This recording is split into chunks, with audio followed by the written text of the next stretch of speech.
Krishna Krishna, Hare Hare, Hare Rama, Hare Rama, Rama Rama, Hare Hare. And now chapter 19. Krishna defeats all the princes and takes Rukmini home to Dwarka.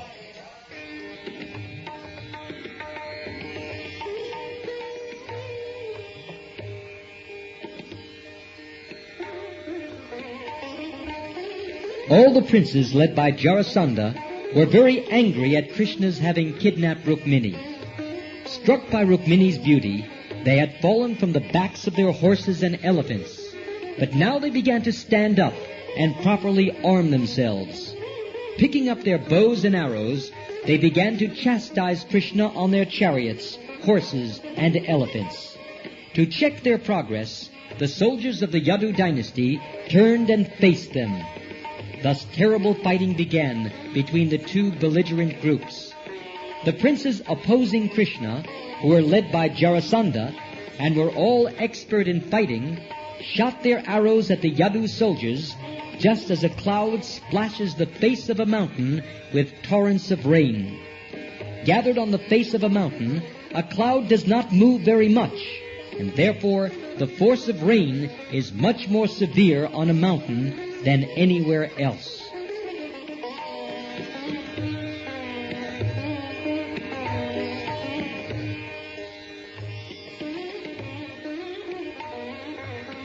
The opposing princes were determined to defeat Krishna and recapture Rukmini from his custody, and they fought with him as severely as possible.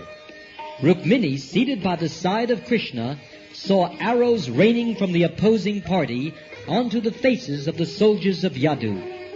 In a fearful attitude, she looked upon Krishna's face, expressing her gratefulness that he had taken such a great risk for her sake only. Her eyes moving, she appeared sorry, and Krishna, who could immediately understand her mind, encouraged her with these words: "My dear Rukmini, don't worry. Please rest assured that the soldiers of the Yadu dynasty will kill all the opposing soldiers without delay."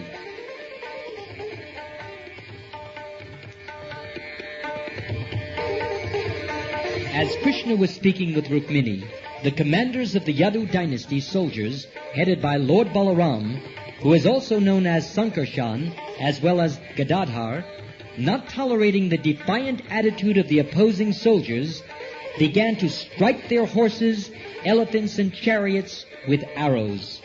As the fighting progressed, the princes and soldiers of the enemy began to fall from their horses, elephants, and chariots. Within a short time, millions of severed heads, decorated with helmets and earrings, had fallen on the battlefield. The soldiers' hands were cut off, along with their bows and arrows and clubs. One head was piled upon another, and one horse upon another. All the infantry soldiers, as well as their camels, elephants, and asses, fell with severed heads.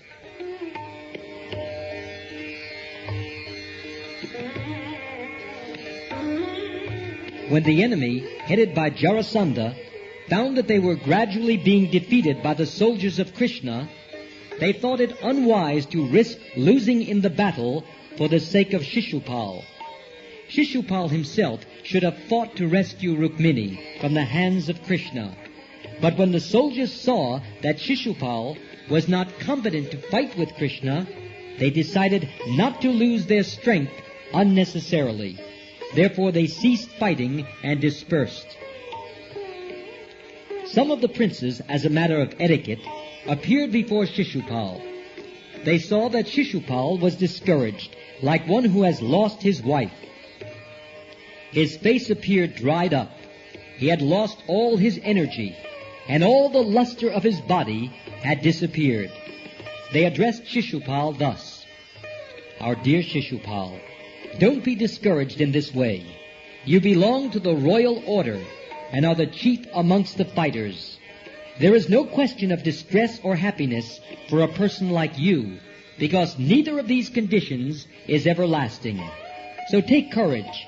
Don't be disappointed by this temporary reverse, After all, we are not the final actors. As puppets dance in the hands of a magician, we are all dancing by the will of the Supreme. And according to His grace alone, we suffer distress or enjoy happiness. We should therefore be equipoised in all circumstances.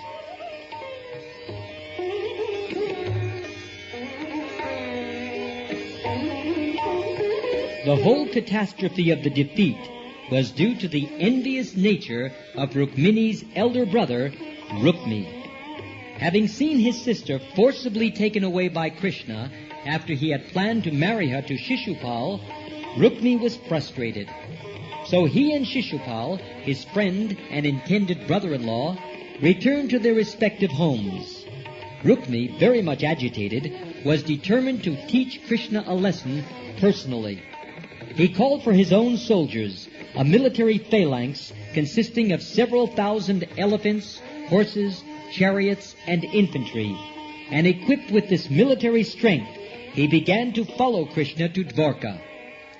To show his prestige, Rukmi promised all the returning kings, "You could not help Shishupal marry my sister Rukmini, but I cannot allow Rukmini to be taken away by Krishna. I shall teach him a lesson.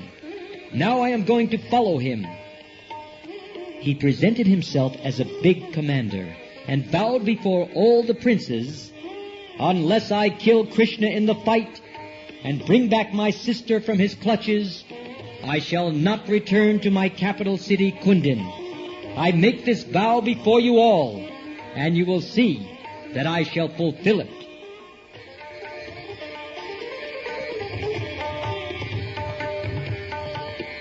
After thus vibrating all these boasting words, Rukmi immediately got on his chariot and told his chariot driver to pursue Krishna. He said, "I want to fight with him immediately. This cowherd boy has become proud of his tricky way of fighting with Kshatriyas. But today I shall teach him a good lesson. Because he had the impudence to kidnap my sister, I, with my sharp arrows, shall teach him very good lessons indeed." Thus, this unintelligent man, Rukmi, ignorant of the extent of the strength and activities of the Supreme Personality of Godhead, voiced his impudent threats. In great stupidity, he soon stood before Krishna, telling him repeatedly, "Stop for a minute and fight with me." After saying this, he drew his bow and directly shot 3 forceful arrows against Krishna's body. Then he condemned Krishna as the most abominable descendant of the Yadu dynasty and asked him to stand before him for a minute so that he could teach him a good lesson. "You are carrying away my sister, just like a crow stealing clarified butter meant for use in a sacrifice. You are proud of your military strength, but you cannot fight according to the regulative principles. You have stolen my sister. Now I shall relieve you of your false prestige. You can keep my sister in your possession only until I beat you to the ground for good with my arrows."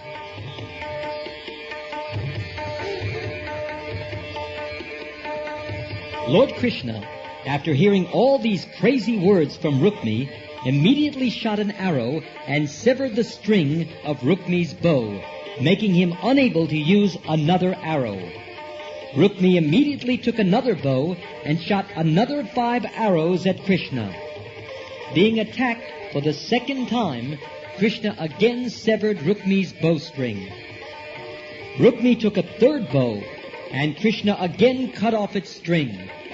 This time, to teach Rukmi a lesson, Krishna personally shot 6 arrows at him, and then shot another 8 arrows, killing 4 horses with 4 arrows, killing the chariot driver with another arrow, and chopping off the upper portion of Rukmi's chariot, including the flag, with the remaining 3 arrows. Rukmi, having run out of arrows, took assistance from swords, shields, tridents, lances, and similar weapons used for fighting hand to hand. But Krishna immediately broke them all in the same way. Being repeatedly baffled in his attempts, Rukmi took his sword and ran swiftly toward Krishna, just as a fly proceeds toward a fire. But as soon as Rukmi reached Krishna, Krishna cut his weapon to pieces. This time Krishna took out his sharp sword and was about to kill him immediately. But Rukmi's sister, Rukmini, understanding that this time Krishna would not excuse her brother, fell down at Krishna's lotus feet, and in a very grievous tone, trembling with great fear, began to plead with her husband.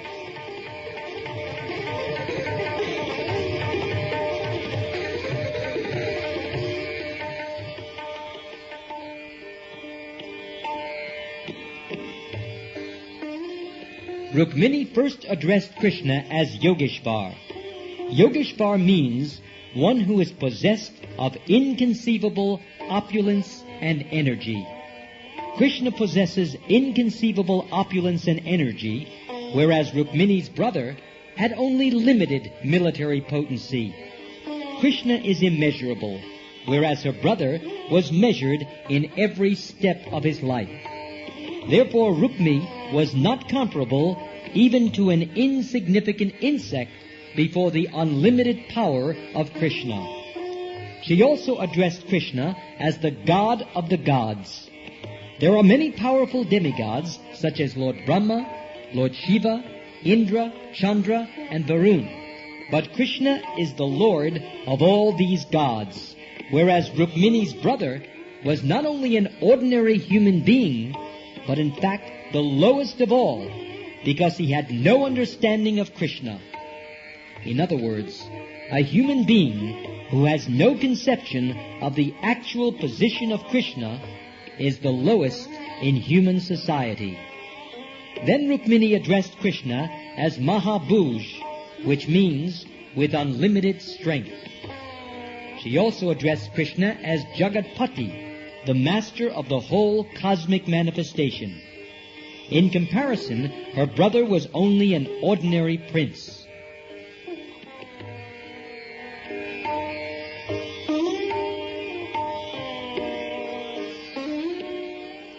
In this way, Rukmini compared the position of Rukmi with that of Krishna, and very feelingly pleaded with her husband not to kill her brother just at the auspicious time of her being united with Krishna, but to excuse him. In other words, she displayed her real position as a woman. She was happy to get Krishna as her husband at the moment when her marriage to another was to be performed, but she did not want it to be at the loss of her elder brother, who, after all, loved his young sister and wanted to hand her over to one who, according to his own calculations, was a better man. While Rukmini was praying to Krishna for the life of her brother, her whole body trembled, and because of her anxiety, her face appeared to dry up.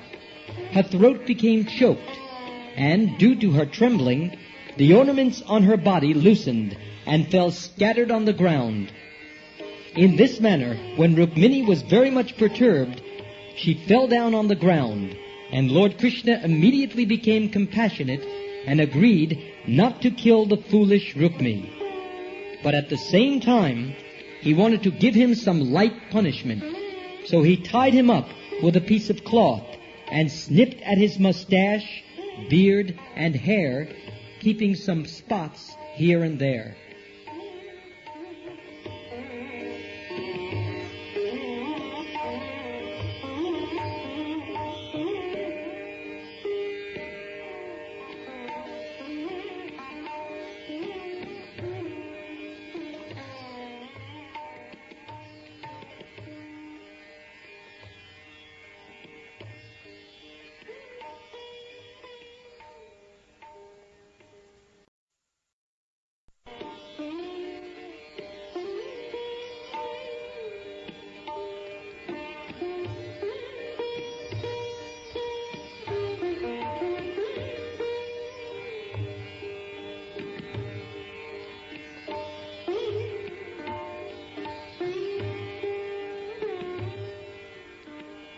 While Krishna was dealing with Rukmi in this way, the soldiers of the Yadu dynasty, commanded by Balaram himself, broke the whole strength of Rukmi's army, just as an elephant in a tank discards the feeble stem of a lotus flower. In other words, as an elephant breaks the whole construction of a lotus flower while bathing in a reservoir of water, the military strength of the Yadus broke up Rukmi's forces. When the commanders of the Yadu dynasty came back to see Krishna, they were all surprised to see the condition of Rukmi. Lord Balaram became especially compassionate for his sister-in-law, who was newly married to his brother. To please Rukmini, Balaram personally untied Rukmi, and to further please her, Balaram, as the elder brother of Krishna, spoke some words of chastisement. "Krishna, your action is not at all satisfactory," he said. "This is an abomination, very much contrary to our family tradition.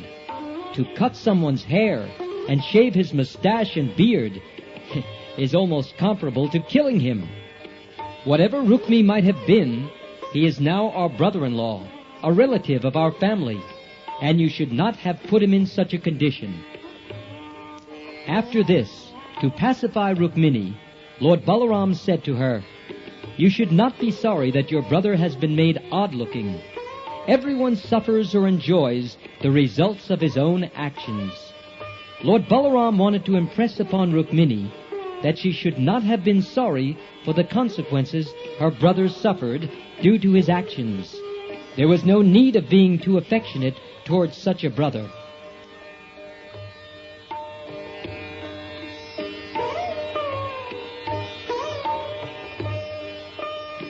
Lord Balaram again turned toward Krishna and said, "My dear Krishna, a relative, even though he commits such a blunder and deserves to be killed, should be excused. For when such a relative is conscious of his own fault, that consciousness itself is like death. Therefore there is no need to kill him." Balaram again turned toward Rukmini and informed her that the current duty of the Kshatriya in human society is so fixed that according to the principles of fighting, one's own brother may become an enemy. Then a Kshatriya does not hesitate to kill his own brother. In other words, Lord Balaram wanted to instruct Rukmini that Rukmi and Krishna were right in not showing mercy to each other in the fighting, despite the family consideration that they happened to be brothers-in-law. Sri Balaram informed Rukmini that Kshatriyas are typical emblems of the materialistic way of life. They become puffed up whenever there is a question of material acquisition. Therefore, when there is a fight between two belligerent Kshatriyas for kingdom, land, wealth, women, prestige, or power, they try to put one another into the most abominable condition.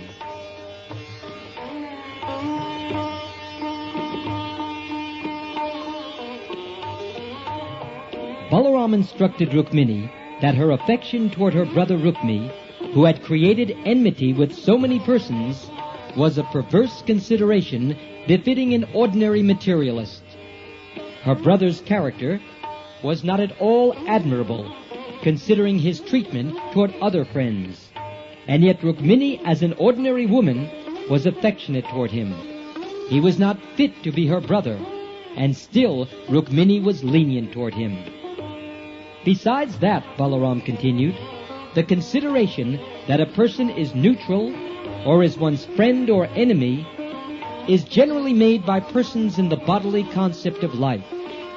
Such foolish persons are bewildered by the illusory energy of the Supreme Lord. The spirit soul is of the same pure quality in any embodiment of matter, but those who are not sufficiently intelligent see only the bodily differences between animals and men, literates and illiterates, rich and poor, which cover the pure spirit soul. Such differences, observed merely on the basis of the body, are exactly like the differences between fires in terms of the various types of fuel they consume. Whatever the size and shape of the fuel, there is no such variety of size and shape in the fire which comes out. Similarly, in the sky, there are no differences in size or shape.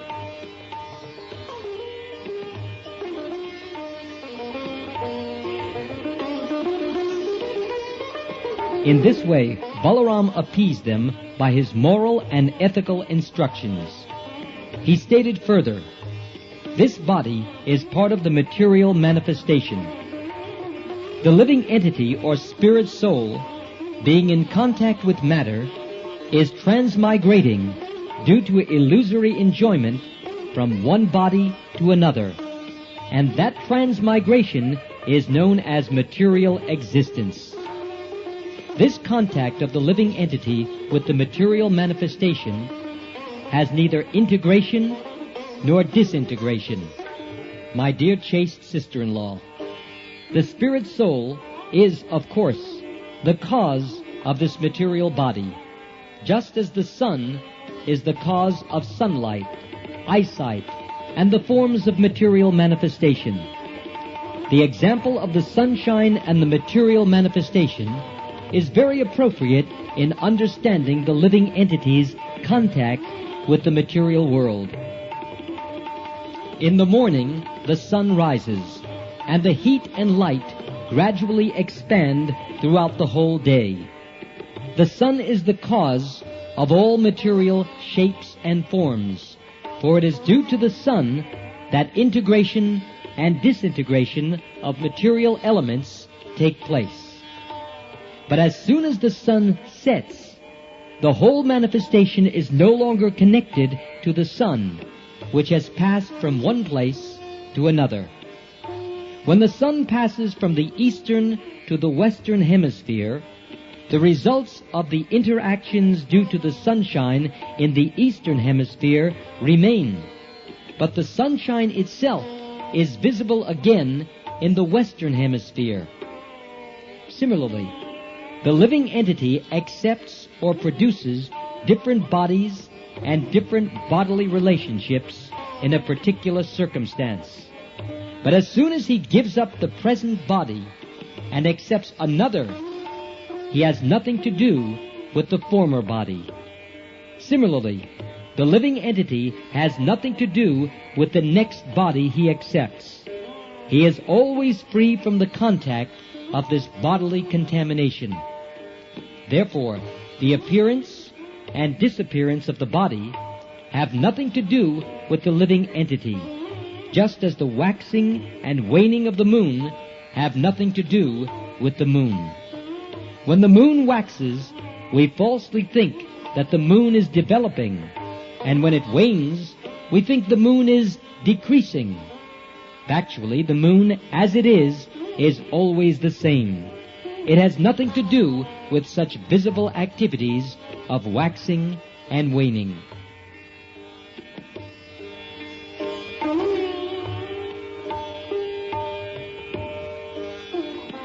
Consciousness of material existence can be compared to sleeping and dreaming. When a man sleeps, he dreams of many non-factual happenings, and as a result of dreaming, he becomes subject to different kinds of distress and happiness. Similarly, when a person is in the dream of material consciousness, he suffers the effects of accepting a body and giving it up again in material existence. Opposite to this material consciousness is Krishna consciousness. In other words, when a man is elevated to the platform of Krishna consciousness, he becomes free from this false conception of life. In this way, Sri Balaram instructed Rukmini and Krishna in spiritual knowledge. He addressed his sister-in-law thus: Sweet smiling Rukmini, do not be aggrieved by false motives caused by ignorance.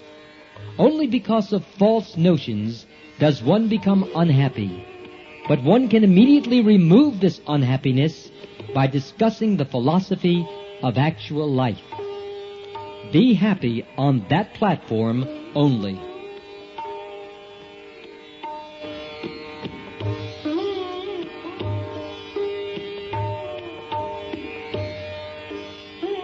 After hearing such enlightening instructions from Sri Balaram, Rukmini immediately became pacified and happy, and adjusted her mind, which was very much afflicted by the degraded position of her brother Rukmi. As far as Rukmi was concerned, his promise was not fulfilled, nor was his mission successful. He had come from home with his soldiers and military phalanx to defeat Krishna and release his sister. But on the contrary, he lost all his soldiers and military strength. He was personally degraded and very sorry, but by the grace of the Lord, he could continue his life to its fixed destination.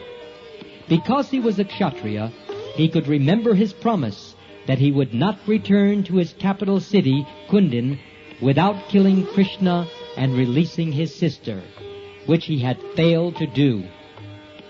Therefore, he decided in anger not to return to his capital city, and he constructed a small cottage in the village known as Bojakat, where he began to reside for the rest of his life.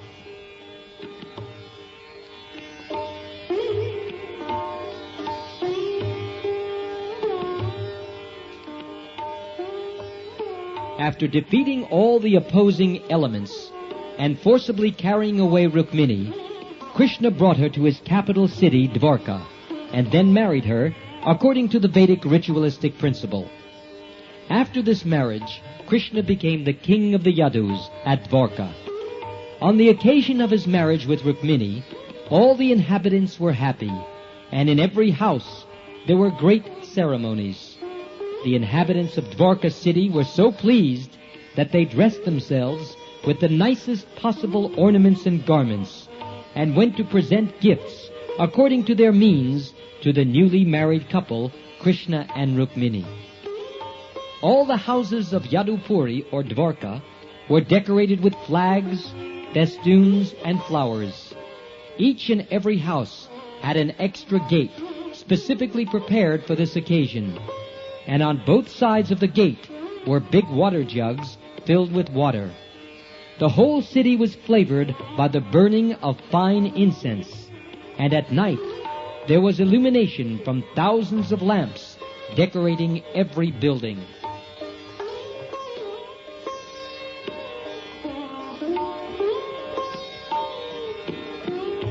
The entire city appeared jubilant on the occasion of Lord Krishna's marriage with Rukmini. Everywhere in the city there were profuse decorations of banana trees and betel nut trees. These two trees are considered very auspicious in happy ceremonies. At the same time, there was an assembly of many elephants who carried the respective kings of different friendly kingdoms. It is the habit of the elephant that whenever he sees some small plants and trees, out of his sportive and frivolous nature, he uproots the trees and throws them hither and thither. The elephants assembled on this occasion also scattered the banana and betel nut trees. But in spite of such intoxicated action, the whole city, with the trees thrown here and there, looked very nice.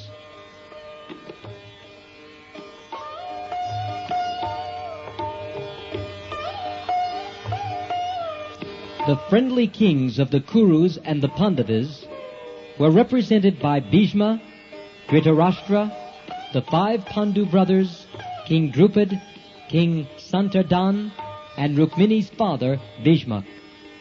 Because of Krishna's kidnapping Rukmini, there was initially some misunderstanding between the two families, but Bhishmak, king of Vidarbha, being approached by Sri Balaram and persuaded by many saintly persons, was induced to participate in the marriage ceremony of Krishna and Rukmini. Although the incident of the kidnapping was not a very happy occurrence in the kingdom of Vidarbha, kidnapping was not an unusual affair among Kshatriyas. Kidnapping was, in fact, current in almost all marriages. Anyway, King Bhishmak was, from the very beginning, inclined to hand over his beautiful daughter to Krishna.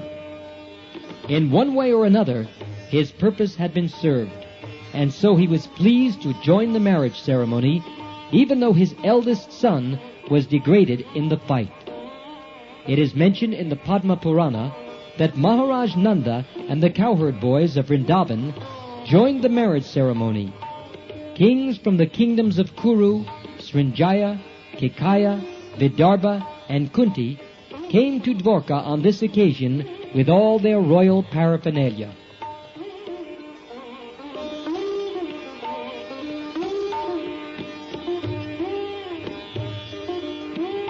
The story of Rukmini's being kidnapped by Krishna was poeticized, and professional readers recited it everywhere.